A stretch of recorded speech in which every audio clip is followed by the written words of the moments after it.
আপনি আমার ঠোঁটে এমন করে কামড় দেন কেন? কারণ তোমার ইয়েগুলো অনেক মিষ্টি বেবি। আপনি আমার কাছে কেন আসেন বারবার? কারণ আমি তোমাকে প্রচণ্ড পরিমাণে ভালোবাসি। কিন্তু আপনি কেন বোঝেন না এই ভালোবাসাটা হয় না? আর আমি তো বলেছি আমি আপনাকে ভালোবাসি না। কেন হয় না? আমি কি দেখতে খারাপ নাকি? তুমি আমাকে ভালোবাসো না বলো? আমি জানি তুমি আমাকে কতটা ভালোবাসো। আমি কাউকে ভালোবাসি না। আমার মতো মেয়ে কাউকে ভালোবাসার যোগ্য না, বিশেষ করে আপনাকে। তাই তাহলে আমি যখন তোমাকে স্পর্শগুলো দেই তখন চুপচাপ থাকো কেন? যদি আমাকে ভালোই না বাসতে তাহলে এমন করে চুপ থাকতে না, আমাকে দূরে সরিয়ে দেওয়ার চেষ্টা করতে। না না, আমি আপনাকে ভালোবাসি না, কিন্তু আপনি আমাকে জোর করে কাছে টেনে নেন। আমি কি করব? আপনাকে ছাড়তে পারি না। আপনার ঠোঁটে কামড় দিয়ে ফেললে আপনি অনেক রেগে যান, আর আমি জানি আপনি কথা একটা রাগী মানুষ, তারপর নিজের ক্ষতি করে দিবেন। তুমি আমার কথা চিন্তা করেছো? দেখো, আমি যদি একটু রাগ করি কিংবা রেগে গিয়ে তোমার সাথে কথা না বলি কিংবা যখন কষ্ট পাই তাহলে সেটা তোমার জন্য কষ্টের হয়। তাই তুমি আমাকে দূরে সরিয়ে দিতে পারো না। দেখেছো, আর তুমি বলো যে তুমি আমাকে ভালোবাসো না। এটাই ভালোবাসা পাগলি। ভালোবাসলে ভালোবাসার মানুষটার সুবিধা অসুবিধা দেখতে হয়। আমি কিসে কষ্ট পাই, কিসে আমার ভালো লাগা, কিসে আমার খারাপ লাগা সেটা তুমি খুব ভালো করেই জানো। ওই জন্য তুমি আমাকে দূরে ঠেলে দিতে পারো না। দেখেছো পাগলি, তুমি আমাকে ভালোবাসো কেন বলো না বলো? মিথ্যে। আমি তো একটু গরিব ঘরের মেয়ে, আমার জন্য ভালোবাসা নয়। তাছাড়া আমি চাইলেও আপনাকে দূরে সরিয়ে দিতে পারবো না, কারণ আপনি এই হসপিটালের প্রতিষ্ঠাতার ছেলে। তাহলে আমি কি করে আপনাকে দূরে সরিয়ে দেব বলেন? সেটা যদি অন্য কেউ হতো তাহলেই তাকে কাছে টেনে নিতে বলো। ছি ছি, আপনি সব কি বলেন? আমাকে দেখে আপনার এতটা বাজে মেয়ে বলে মনে হয়? আমি গরিব হতে পারি, কিন্তু আমার স্বভাবটা এতটা বাজে নয়। হাব্বু আম্মু শিখিয়েছে কার সাথে কিভাবে বিহেভ করতে হয়। তাছাড়া আপনাকে আমি কেন জানি দূরে সরিয়ে দিতে চাইলেও পারি না, আপনি ততবারই আমার কাছে চলে আসেন। ওইটা তোমার ভালোবাসা বেবি, তুমি কেন বুঝতে পারো না? আর আমি তোমাকে প্রচন্ড পরিমাণে ভালোবাসি, যার জন্য তুমি সেটা ফিল করতে পারো, কিন্তু নিজের অবস্থানের কথা ভেবে তো আমাকে দূরে সরিয়ে দাও। তাই তো, কিন্তু দেখো, তুমি আমাকে অনেক বেশি ভালোবাসো, আমাকে ছাড়া থাকতেই পারবে না। কেন বুঝতে পারো না? তোমার এই অবহেলাটা আমি নিতে পারি না, কষ্ট হয়। না না, আমি আপনাকে ভালোবাসি না, আর আমি কোনো কিছু ফিল করতে চাই না। আমার অবস্থানটা ঠিকই আছে। আল্লাহ আমাকে যেখানে রেখেছে অনেক ভালো রেখেছে। আমি চাই না আপনাকে বিয়ে করতে। একটা কথা কি জানেন তো, আপনাকে ভালোবাসতে কিন্তু একটা কথা জানেন তো, আমার মতো মেয়ে কাউকে ভালোবাসতে পারে না, কারো ভালোবাসাটা ডিজার্ভ করতে পারে না। আমি ভালোবাসার মতো একটা মেয়ে হলাম নাকি? আপনি আমার থেকে অনেক ভালো মেয়ে পাবেন। তাই প্লিজ আপনি এগুলো বন্ধ করেন, আর কখনো এরকম ডিস্টার্ব করবেন না। আমি অনেক কষ্টেই আপনার হসপিটালে চাকরি পেয়েছিলাম, তা আপনি যদি এমন করতে থাকেন তাহলে চাকরিটা আমাকে ছেড়ে দিতে হবে, সেটা আপনি খুব ভালো করেই জানেন। রাগ অভিমান যা দেখাও দেখানোর আমার উপর দেখাও, কিন্তু ভুলেও এই চাকরি ছাড়ার কথা চেষ্টা করবে না। না হলে তোমার তো কিছু করতে পারবো না, নিজের ক্ষতি করে ফেলবো।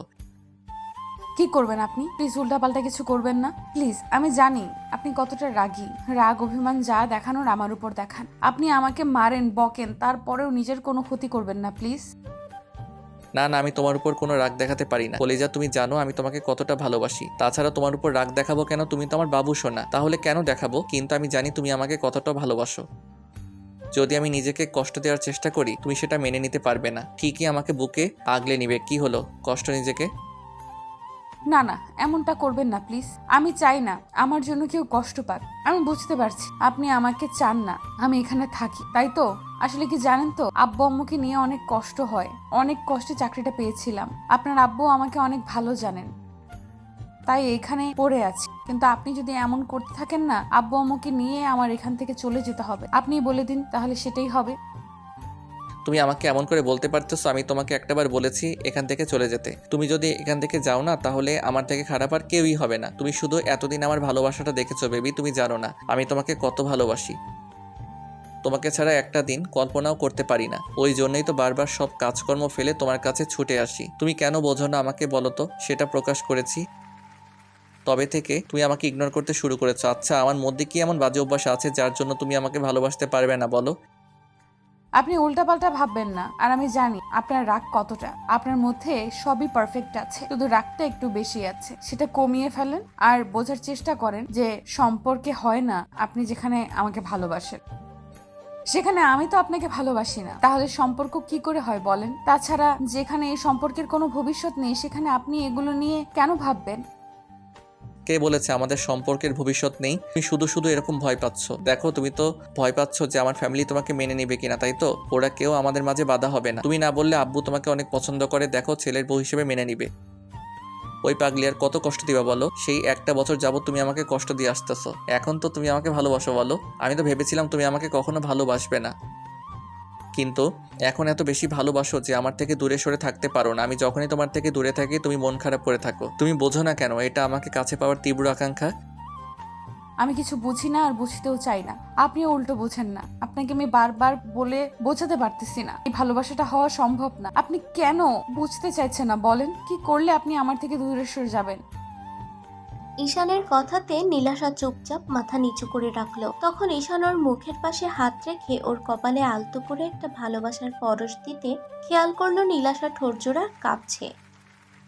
তখন ঈশান আর দেরি না করে ওর ঠোঁটের সাথে জোড়া মিলিয়ে দিল। সাথে সাথে নীলাশা কেমন পাথরের মতো শক্ত হয়ে গেল। তারপর হুটহাট করে যখন মনে করলো এটা ওর বসের ছেলে আর যার সাথে এসব কিছু করাও মানায় না, ঈশান হয়তো পাগলামি করতে চায়, কিন্তু দুদিন পর যদি ওকে ভুলে যায় তখন হয়তো ওর ভ্যালুটা কাছে থাকবে না। আর নীলাশা ঈশানকে প্রচন্ড পরিমাণে ভালোবেসে ফেলেছে, কিন্তু নিজের অবস্থানের কথা ভেবে সবসময় দূরে থাকার চেষ্টা করে।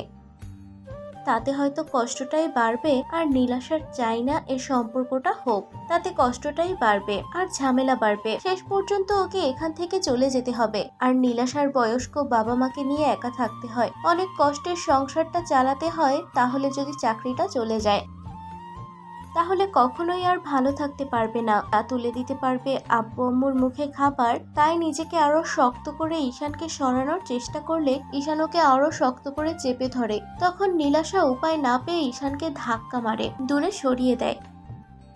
আসলে আপনি অসভ্য লম্পট। না হলে বারবার একটা মেয়ে যেখানে আপনাকে অসহ্য মনে করে, যেখানে এত বেশি ঘৃণা করে, সেখানে আপনি এইভাবে আমার কাছে আসতেন না। আসলে আপনি একটা বেহায়া। না হলে আপনাকে শতবার বুঝেও আমি কিচ্ছু করতে পারলাম না যে আপনি আমার কাছে আসবেন না। আমি আপনাকে ভালোবাসি না, তারপরও কেন এরকম পাগলামি করেন বলেন তো? কি চান আপনি আমার শরীরটা? তো তাহলে বলেন, আমি আপনার সাথে বেড শেয়ার করব। নীলাশার মুখে এমন ধারা কথা শুনেই ঈশানের মুখটা কালো হয়ে গেল। নিমিষের মধ্যেই একদম স্তব্ধ হয়ে গেল। তারপর কিছুক্ষণ নীলাশার মুখের দিকে তাকিয়ে থেকে তারপর রাগটাকে কন্ট্রোল করতে না পেরে পাশে থাকা জানালার গ্লাসে সজোরে একটা ঘুষি মেরে দিল। সাথে সাথে ওর হাত কেটে রক্ত পড়তে শুরু হলো। নীলাশা ওর দিকে যেতে গেলেই ঈশান হাতে ইশারায় থামিয়ে দিয়ে রাগী কণ্ঠে বলতে লাগলো, একদমই হবে না। এত ভালোবাসার পরেও যে বুঝতে পারে না, তাকে আর ভালোবাসাটা বোঝানোর কোনো ইচ্ছা নেই। আমি না লম্পট দুশ্চরিত্র? আসলে কি বলতো, সত্যিকারে ভালোবাসতে নেই কখনো। কি করবো বলো, তোমার চোখের মায়ায় পড়ে গেছিলাম, তোমার মায়ায় পড়ে গেছিলাম, তোমার এই সুন্দর ব্যবহারে প্রেমে পড়ে গেছিলাম। বোঝাতে পারলাম না কতটা ভালোবাসি। আজকের পর আর এই মুখটা দেখতে পাবে না। ঈশান কথাগুলো বলেই বাসায় চলে যায়। সেদিন আর নীলাশা সেখানে কান্না করতে করতে বসে পড়ে। যাকে এত বেশি ভালোবাসে তাকে কষ্ট দিয়ে ফেললো। কথাটা বোঝাতে পারলাম না তাকে, তো ঈশান বাসায় গিয়ে নিজেকে শান্ত করতে ছিল না, মানতে পারতেছিল না যাকে ভালোবাসে সে ওকে এমন করে ইগনোর করলো। তাই উল্টাপাল্টা কাজ করতে শুরু করে দিল। হাতের কাছে যা পাচ্ছিল সবই ভাঙচুর করতে শুরু করে দিয়েছিল। আম্মু ওকে আটকাতে না পেরে আব্বুকে ফোন করে আসতে বলে। তারপর ওকে থামাতে পারছিল না, শান্ত করতে পারছিল না। ওর চোখ দিয়ে টপ টপ করে পানি পড়তেছিল। তখন আব্বুকে অনেক শান্ত করার চেষ্টা করলে ঈশান আব্বুকে জড়িয়ে ধরে কান্না করে সবটা বলে দেয়। সব বলার পর আব্বু চুপ করে রইল। তখন ঈশান বলল, আব্বু, তোমার চুপ করে থাকাটাই বুঝতে পেরেছি নীলাশা ঠিকই বলেছে, এই সম্পর্ক কেউ মেনে নিবে না। আচ্ছা একটা কথা বলো তো, তোমরা তো ভালোবেসে বিয়ে করেছিলে তাই না? তাহলে আমার ভালোবাসাটাকে তোমার কাছে মেনে নিতে সমস্যা কোথায়? আব্বু জানো, আমাকে ভালোবাসার পর দূরে সরে দিচ্ছে, বলেছে তোমার বিশ্বাসটাও ভাঙতে পারবে না। তুমি নাকি দয়া করে ওকে চাকরিটা দিয়েছিলে, আর সেই দয়ের বিনিময়ে তোমার ছেলেটাকেও চাইতে পারবে না। আব্বু, আমি ওকে ছাড়া না থাকতে পারতেছি না। ওকে যে বুকে রাখতে চেয়েছি সেই বুকেও বারবার কষ্ট দিতেছে। আমার বুকটা ক্ষত বিক্ষত হয়ে গেছে। তোমাদের আমি বোঝাতে পারতেছি না কতটা ভালোবাসি ওকে। এই ঘটনার পর 15টা দিন ঈশান আর রুম থেকে বের হয়নি। এদিকে একদম পাগলামি করতে শুরু করে দিয়েছে। সবসময় শুধু রুমের মধ্যে বসে নেশা করে আর নিজেকে কষ্ট দেওয়ার চেষ্টা করে। আব্বু আম্মু অনেক চেষ্টা করেও ওকে বোঝাতে পারেনি। তারপর একটা সময় ঈশান অনেকগুলো ঘুমের ওষুধ খেয়ে নেয়। তারপর যখন ঘুম থেকে উঠতেছিল না তখন আব্বু আম্মু সন্দেহ হলো, ওরা ঈশানকে হসপিটালে নিয়ে যায়। আর হসপিটাল নেওয়ার পর নীলাশা সবটা জানতে পারে। নীলাশা কান্না করে দেয়। তখন ঈশানের আব্বু সামনে দাঁড়িয়ে রইল। নীলাশা হাত জোর করে বলতে লাগলো, সব আমার জন্য হয়েছে, আপনি আমাকে মাফ করে দিন। আমি এখান থেকে আজকেই চলে যাব, আর কখনো আপনার ছেলের সামনেই আসবো না। আপনি তারপরও রাগ করে থাকবেন না। আপনি খুব শীঘ্রই ওনার বিয়ে দিয়ে দিবেন। বউ আসলে ঠিকই আপনার ছেলেকে সুস্থ করে তুলবে, দেখেন। আমার ছেলের ভালোবাসাটাকে দূরে সরিয়ে দিয়ে আমি কি ভালো থাকতে পারবো বলো? না থাকতে পারবে ও, না থাকতে পারবে আমার পুরো ফ্যামিলি। তাই ভুলেও আর এই কথা মুখে আনবে না। আমি জানতে চাই না তুমি কেমন, কি ও যেমন তেমনটাই থাক। তোমার অবস্থানের কথা আমার জানার দরকার নেই। আমার ছেলে যেন ভালো থাকে। এরপর যদিও তোমার থেকে এক পরিমাণ কষ্ট পেয়েছে না, তাহলে আমি ভুলে যাব যে তুমি একটা মেয়ে। তোমাকে জোর করে উঠিয়ে নিয়ে গিয়ে আমার ছেলের সাথে বিয়ে দিয়ে দিব। তখন তুমি না বারণ করতে পারবে, না আমাকে আটকাতে পারবে। কিন্তু স্যার, আপনি তো অনেক বড় লোক, আপনি কি করে বলবেন আপনার ছেলের বউ এত গরিব ঘরের একটা মেয়ে? চুপ, একদম চুপ। আর একটা কথা নয়, আমি তোমার আব্বু আম্মুর সাথে কথা বলে নিব। এখন যাও, আমার পাগল ছেলেটাকে সামলাও। যাকে পাগল করে দিয়েছো তাকে তোমাকেই সামলাতে হবে। আব্বুর কথাতে নীলাশা গিয়ে ঈশানের কেবিনে বসলো। খেয়াল করলো ওর পুরো মুখটা শুকিয়ে গেছে, কেমন চুল দাড়িগুলো এলোমেলো হয়ে আছে, মায়াবী মুখটা কেমন কালো হয়ে আছে। তখন নীলাশা ঈশানের একটা হাত দু হাতের মুঠোয় নিয়ে কান্না করে দিল। তারপর কিছুক্ষণ চুমু দিয়ে ওর হাতটা জড়িয়ে ধরে রাখলো। তো একদিন পর যখন ঈশানের জ্ঞান ফিরলো, ও খেয়াল করলো কেউ বুকে শুয়ে আছে। এমন কিছুর জন্য প্রস্তুত ছিল না। তাড়াহুড়ো করে উঠে যেতে গেলে এবার নীলাশা উঠে বসলো আর বলতে শুরু করলো, আপনি ঠিক আছেন তো? দেখেন, আমি আর আপনাকে কষ্ট দিব না। আপনার কোথায় কষ্ট হচ্ছে বলেন আমাকে, তারপরেও এরকম চুপচাপ করে থাকবেন না। নীলাশাকে এতটা কাছে দেখে ঈশান অবাক হয়ে গেল। তারপর বলতে লাগলো, তুমি এখানে? তুমি না চলে যেতে চেয়েছিলে আমার থেকে? যেতে চেয়েছিলাম, কিন্তু আপনার আব্বু আমাকে যেতে দেয়নি। প্লিজ, আপনি আর এরকম পাগলামি করবেন না। আপনি জানেন আমি কতটা ভয় পেয়ে গেছিলাম। পুরো 2 দিন আপনি জ্ঞান হারিয়েছিলেন। কেন এরকম পাগলামি করলেন বলেন? নিজেকে কষ্ট দিতে চেয়েছিলাম, আর তুমি তো আমাকে ভালোবাসো না, দূরে সরে যেতে চেয়েছিলাম, কিন্তু পারতেছিলাম না। প্রচন্ড পরিমাণে যন্ত্রণা হচ্ছিল বুকের মধ্যে, তাই দূরে সরে যাওয়ার জন্য এরকমটা করতেছিলাম। হয়তো ঘুমিয়ে থাকলে তোমার কথা ভুলে যেতে পারবো, সেজন্য দূরে সরে যেতে চেয়েছিলাম। দূরে সরে যেতে হবে না, এখন অনেক বেশি ভালোবাসি আপনাকে। প্লিজ আর কষ্ট দিয়েন না। নিজেকে দরকার বলে আমাকে কষ্ট দেন, আমি সব সহ্য করে নিব। আব্বু তোমাকে জোর করে এখানে আসতে বলেছে, তাই তো? আমি জানি তুমি আমাকে ভালোবাসো না, চলে যাও এখান থেকে। আমার এরকম ভালোবাসার দরকার নেই, যেটা সামান্য একটা বিষয়কে কেন্দ্র করে দূরে সরে যায়। আমি বুঝতে পারছি আব্বু আমাকে শান্ত করার জন্য এখানে তোমাকে পাঠিয়েছে। তো তুমি চলে যাও, আমি চাই না তোমাকে জোর করে আমার কাছে ধরে রাখতে।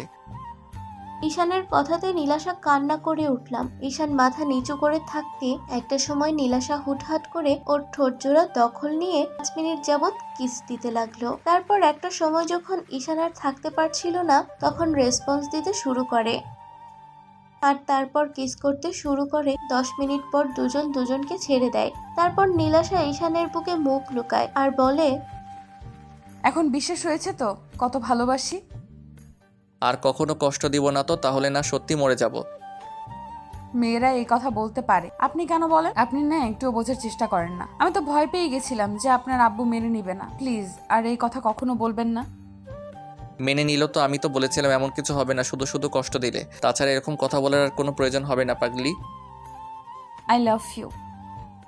I love you too পাগলিটা।